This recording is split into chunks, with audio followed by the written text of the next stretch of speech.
By the time you spend the first night by yourself with your child, you're out of hospital, there are no nurses there to help you, you're just you and your child.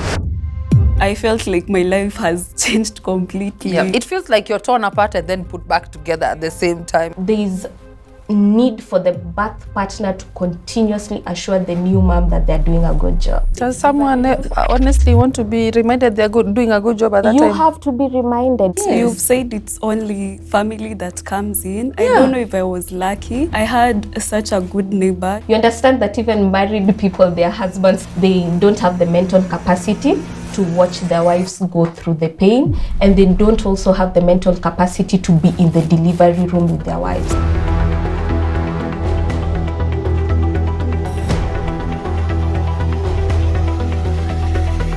Wagwan guys, it's Gladwell from Wazzii, Speciaco, the podcast host. And it's me, Noella, from Girl Unfiltered, and I'm joined here by two very beautiful ladies. They can introduce themselves. Hello, I'm Felicity. I'm a content creator, and I'm happy to be here once again. Nice. Hi everyone, my name is Marcela Ogendo, currently a senior admin, and I'm also an entrepreneur. Happy to be here. That's nice. So remember, you can follow us and you can find us at Wazzii, that is wazzii.ke.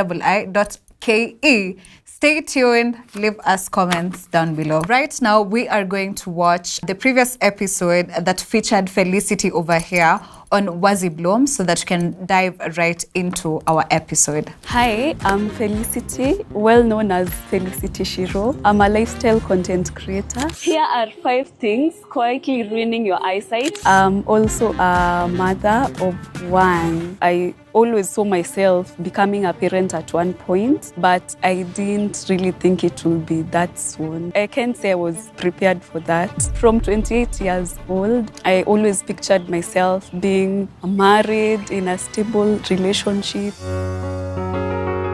The moment I realized I was pregnant was back then in 2022. I was already 5 weeks in, so it came somehow as a shock for me, obviously, because I didn't expect. What I'd like to know is that what was the one thing that you came to discover as a mother, like what you had been told previously, and then what you went through, what you experienced, like was totally opposite? I don't think there's much difference. Okay, even before actually I didn't have like a lot of mom friends. Okay. So I didn't have like a lot of people telling me it's going to be like this or like that. I just had my own personal experience with like everything. Yeah. I'm sure you probably went onto your phone asking TikTok or Google, like, there is a way that I'm feeling. Do other moms feel this way? Did you experience that bit? Did you seek clarity from social media or any other like YouTubers that maybe have been posting content regarding their parenting journey or their motherhood journey? Okay, there's one thing I would say really bothered me a lot. There's just that transition that came with everything. So I think I was just dealing with everything personally. I wasn't like seeking a lot of validation unless from close people. I had close friends at the time who were helping me with everything, my mom. So I think those are the people who I was reaching out when I needed certain directions when it came to parenting. Okay, and you? For me, probably being a last born, so I'd say my sister really played a big role. I mean, I'm a last born. It's something that is new. I've never experienced it. But one thing is for sure, I really wanted to be a mom. I mean, I love kids. So I think when now I was expecting, my sister would even take me for the hospital visits. That was before 6 months. And she would like prepare me for everything, you know.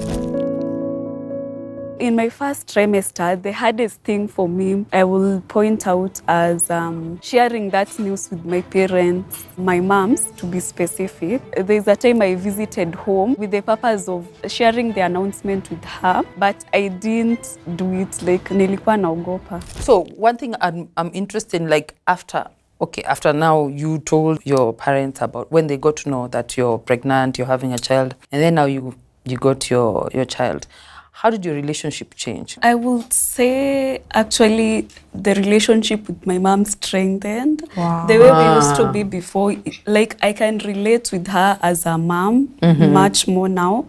So I think our relationship strengthened. Before I was pregnant, the thing that I thought pregnancy will take from me, obviously freedom. They say that mothers don't have the same time with those women who don't have kids.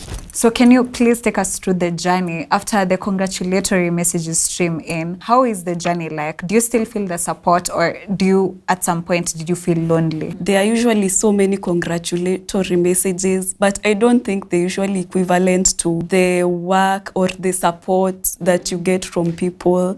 A lot of people can say congratulations, but the amount of support that you get is totally different from people just being happy and telling you congratulations. And do you think that that essentially is something that may lead to postpartum depression? My take would be most mothers, let's say first-time moms, they usually have a lot of expectations from the people around them. So when that is not returned in equal measure, you find most new moms go into depression. And most people around them, if their parents are not people who are aware of this, will be like, we also went through this. It's okay. It's motherhood. It's not the same.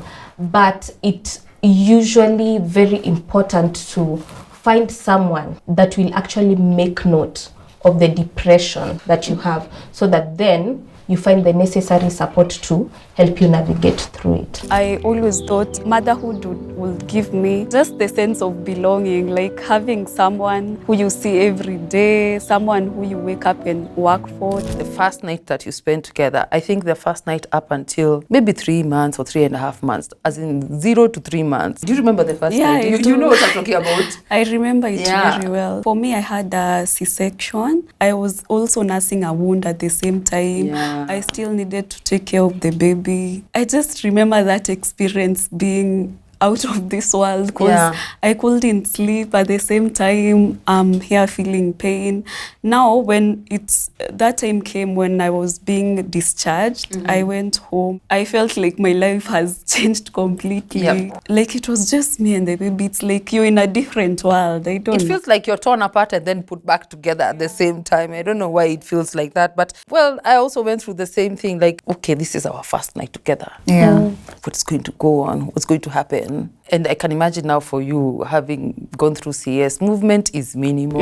Because I think because of the medicine, so milk production is not that much. Then you're getting frustrated. You want to breastfeed your child.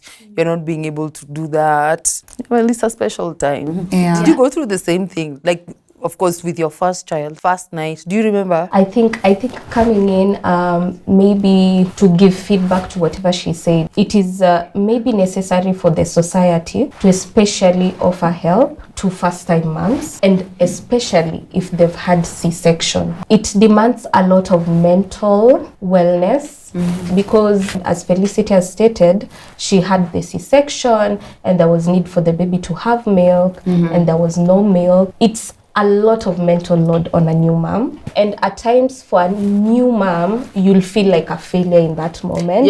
Or like, especially even something as simple as breastfeeding. You know, when you're watching someone breastfeeding, you're like, it's easy.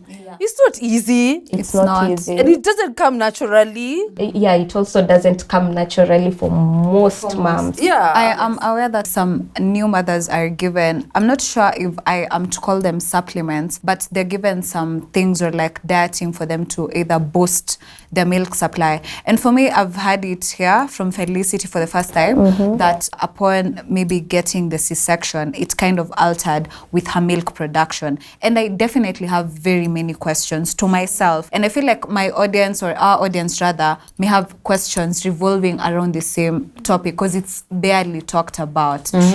And if you need a confident and a true place of information that you need to get, you can just go to Wazzii, that is wazzii.ke. You can get an expert to talk to, that is either on call or even just schedule a visit at a hospital for you to get the best care that you need as a new mom and as a first-time mom. And with that said, I was also to ask, so how do you think that is the best way possible for a birth partner to assist their partner who is either in labor or has just given birth? So birth partners, these are people who are there for us during labor.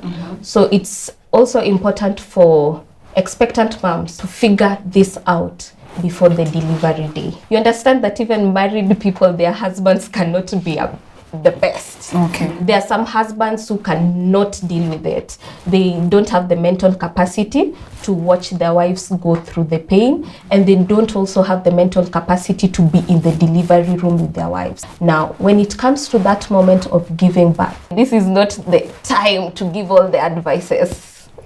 The new mom is going through pain. Even if it's not a new mom, a second mom, a third mom, they're going through pain. So if you are required to rub the back, rub the back.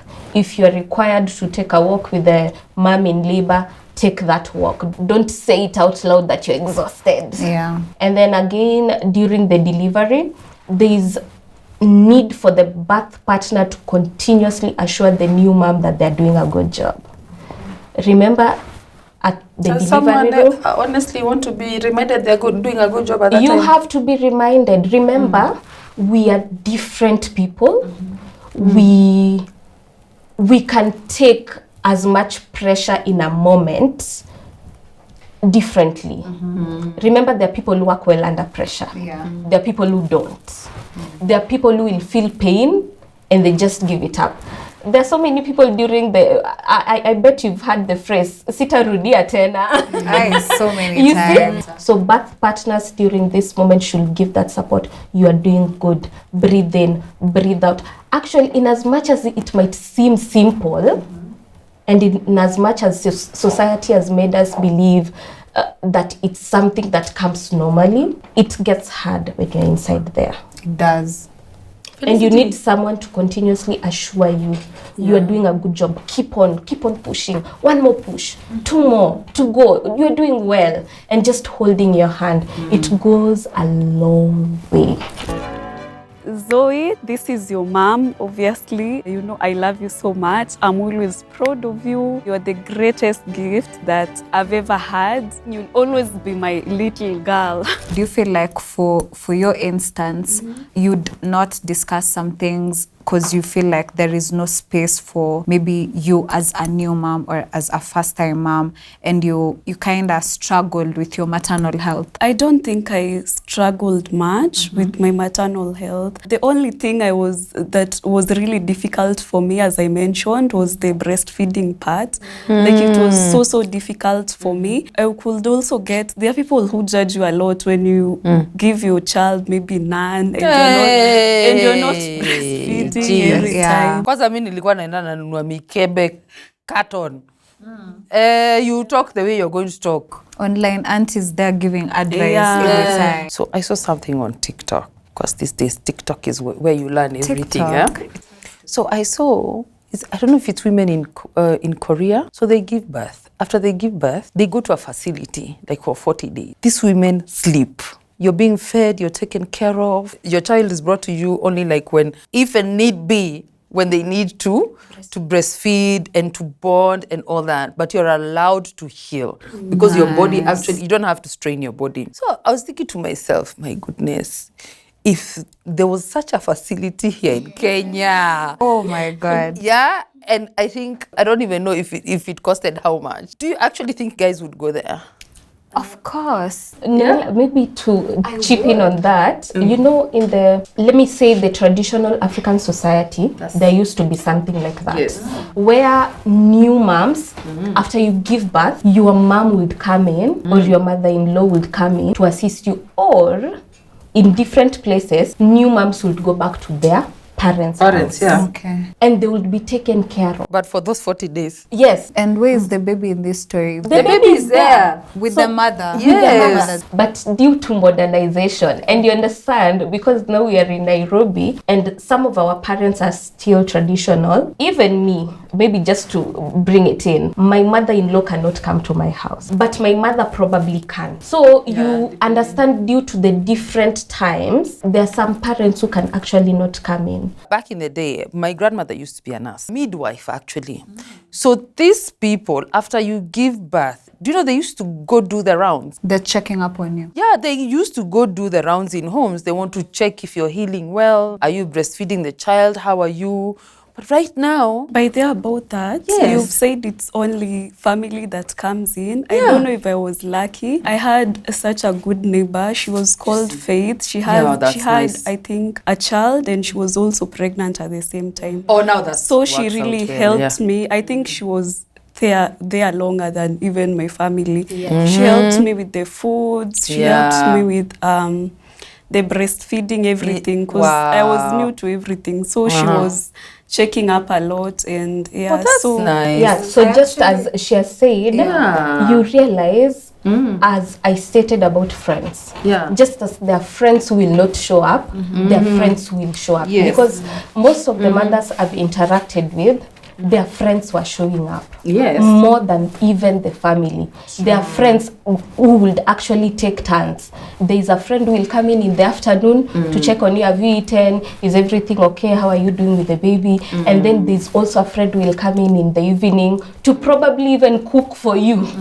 You know? So most mothers I've interacted with stated how they got more help from friends than even family members. To our audience, not to discredit any family by saying that our friends are showing up more than family, but I'd get why most people or most moms tend to join mom clubs, and it's clearly saying on TikTok, I'll still reference TikTok as a Gen Z that uses or abuses that app so much. You can say that they find the comfort of being in a journey with people that are on the same journey as them. Because if I am facing a lactating problem, it will be easier for me to just inquire from a fellow mom that is also breastfeeding. What are you doing that is working for you? And you see that kind of support generally is able to steer you to be like a better mom, a better version of yourself. And then we are ridding ourselves of the problems of like mental health issues, because by then you're getting support from either friends or from your fellow moms. Yeah, so I'd like to know, like, after you had your child, how did it affect, like, your dreams, goals? Don't feel guilty. Yeah, get it. So, you know, at the beginning, you have to, like, give them your whole attention. So you have to, like, hold up maybe whatever it is you are doing. At that time, I was a full content creator. I used to do YouTube a lot and a bit of Instagram. So I think it didn't change much when it... Oh, because... you could just do videos even when I'm with the baby. It was also content for me. So unless the part where I needed to like attend meetings outside the house, I couldn't be outside the house as much as I was, which I didn't used to like, because me, I don't like staying at home much. So it made me feel lonely in a way, because I'm just in the house with the baby most of the time, but which I still needed to do. But as the baby grows, you start getting back the freedom you had. I will say I do much better even with the baby now compared to then. And you said that you didn't like staying at home much. So were you still able to get some time to go out, just have a time with your friends or your girlies, then just come back home and feel that your baby is in safe hands and you're still able to just have a good time outside, knowing that you've left your child in the house? Yeah, as much as I'm saying I don't like being in the house, I had to be in the house for like the first 2 months or something. And then now from there, I remember the first day that I left the house without my baby and I was feeling weird. Yeah, it took some time to adjust. But yeah, you still have to remember yourself. I don't know. I feel motherhood is such a beautiful, beautiful phase. And as Felicity has stated, you learn how to navigate as it comes. Mothers are multidimensional, and you realize you can actually balance. find time to go out. If you have girlies, find time for yourself. Because at the end of the day, your child needs you at 100%, you know? Big up to all moms. Motherhood is a calling, in my opinion, because you take up the role of being a caregiver to a little stranger, and you're devoting all your life and majorly most of your time to caring for this being, for this baby, so that baby can grow up like well in just the best of conditions in terms of like shelter, the basic needs that a child needs growing up. And I feel like this is a conversation that will not end today. And basically, again, if anybody has any sort of questions, anything that they'll need to inquire, just know that Wazzii is there for you. wazzii.ke. You're able to just seek any sort of inquiries that you have, and you'll be able to get the right credible source of information. That has been our time. Thank you so much to our beautiful guests and expert Marcella and Felicity. Thank you for your time, and I hope that you'll catch us in the next episode. Bye guys. Bye.